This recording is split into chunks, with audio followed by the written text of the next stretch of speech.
कर्नाटक के हुबली में हुए नेहा हिरेमत मर्डर केस को लेकर जमकर सियासत हो रही है। इस मुद्दे को लेकर बीजेपी सत्तारूढ़ कांग्रेस पर जमकर हमले बोल रही है।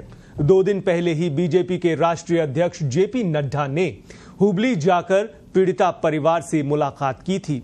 इसके बाद अब कर्नाटक के मुख्यमंत्री सिद्धरमैया ने नेहा के पिता निरंजन हिरेमत से कॉल करके बातचीत की है, साथ ही माफी भी मांगी है।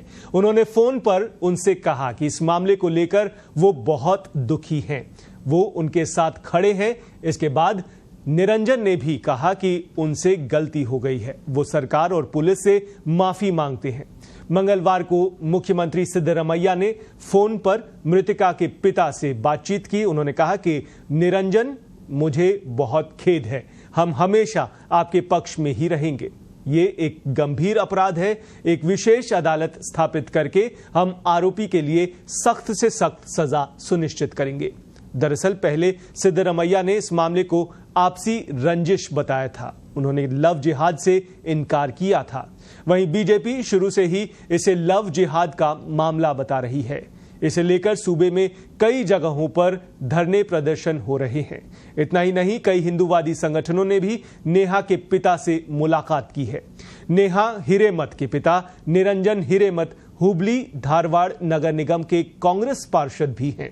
उनके घर राज्य के कानून और संसदीय मामलों के मंत्री H.K. पाटिल मुख्यमंत्री सिद्धरमैया का संदेश लेकर पहुंचे हुए थे।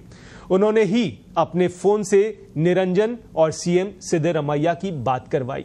इस दौरान मुख्यमंत्री ने उन्हें सीआईडी जांच और स्पेशल कोर्ट के गठन के बारे में भी अवगत कराया। इसके बाद निरंजन ने अपने परिवार के शुभ चिंतकों और समुदाय की ओर से सिद्धरमैया को धन्यवाद भी दिया। इसके साथ ही उन्होंने ये भी कहा कि इस मामले में जल्द से जल्द आदेश हो और हमें न्याय मिले।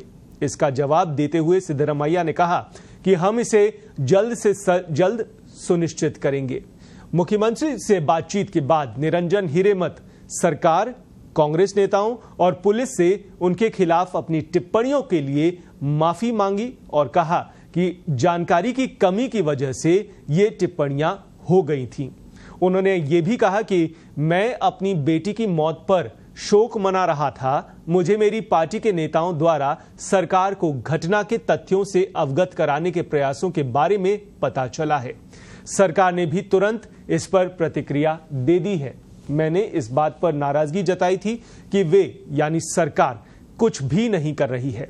उन्होंने आगे ये भी कहा कि ये सच है कि मैंने सरकार के खिलाफ बोला था। मैं इस बात से परेशान था कि मेरे अपने लोग ही मेरे साथ खड़े नहीं हैं।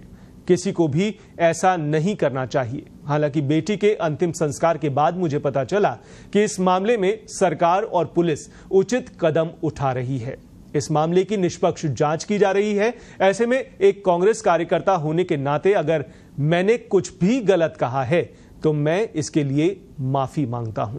मेरे बयान से किसी को ठेस पहुंची है तो किसी को इसे अन्यथा नहीं लेना चाहिए, क्योंकि मैंने दुख में, जानकारी के अभाव में ये तमाम बातें कही थी।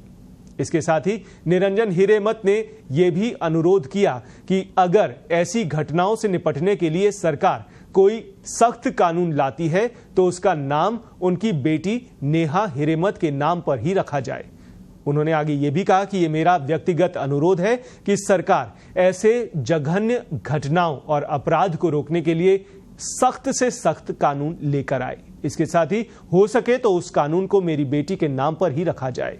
सीबीआई जांच कराई जाने के सवाल पर उन्होंने कहा कि फिलहाल इस मामले की जांच सीआईडी करने जा रही है। पहले उसे देख लेते हैं। भविष्य में अगर जरूरत पड़ी तो इस केस की सीबीआई जांच की भी मांग उठाई जाएगी। आपको ध्यान दिला दें कि नेहा हिरेमत की 18 अप्रैल को बीवीजी कॉलेज के परिसर में उनके सहपाठी फयाज ने चाकू मारकर निर्मम हत्या कर दी थी।